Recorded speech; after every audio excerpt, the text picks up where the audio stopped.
In the previous tutorial, we found a secondary source referring to a primary source. Remember the three important pieces of information we found in the secondary source article: the journal title, New England Journal of Medicine, the lead author, Dr. Robert Green, and the date of publication of the primary source, July of 2009. With that information, we can now attempt to find the primary source. Again, from the secondary source article, we know that the name of the journal is New England Journal of Medicine. The first step to finding the journal is to type the journal name in the Journal Finder box.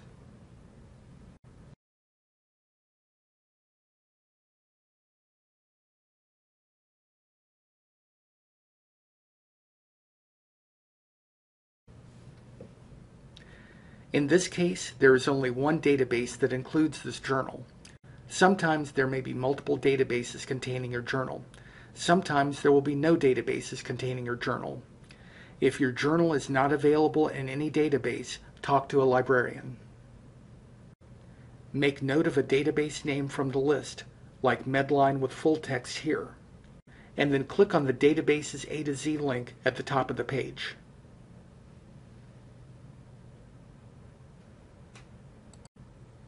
Find the title, in this case Medline with full text, in the A to Z list.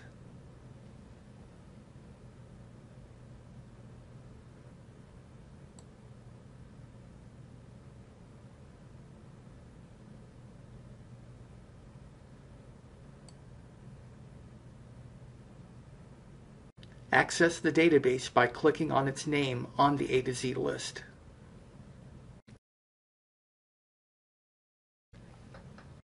Log in like you did before with your XID for borrower ID and 6-digit birth date for your PIN.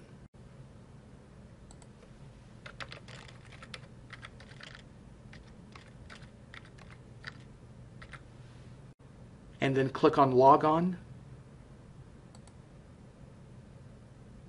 and connect to database. To effectively search for your primary source article, set the database you enter into the advanced search mode. This will give you multiple boxes to enter in information from your secondary source. Let's set up the first box to search only in New England Journal of Medicine. To do this, type the name of the journal, New England Journal of Medicine, in the first box.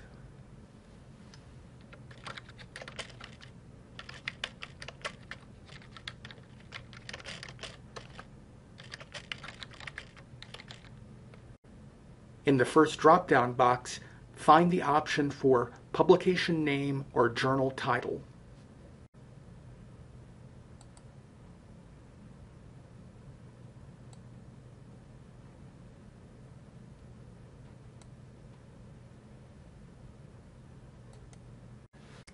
Since we know the lead researcher's name, we can enter it in the second box as an author. For author names, reverse the name so you have last name first, comma, and then first name. In our case, we would type in Green, comma, Robert.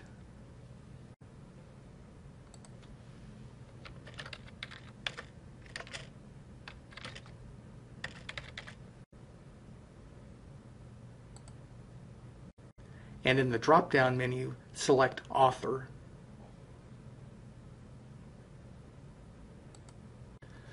Finally, look for an area on the database screen allowing you to enter a time range. Notice on the bottom right-hand side of the screen, there's a set of boxes for date of publication. Although we have a specific date of publication, July 16, 2009, it's usually better to search by the full year. Once we've run the search, there are options to narrow further by date if we need it later.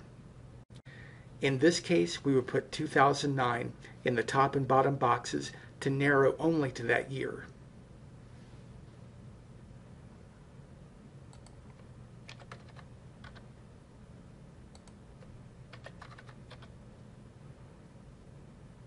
With all the information entered, we can click on Search. Hopefully, the article will be present in the result list.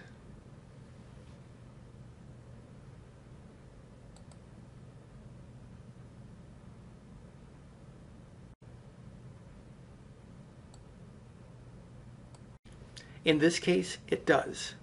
Click on the title to access more information about the article, and access the entire article by one of the full text options provided by the database.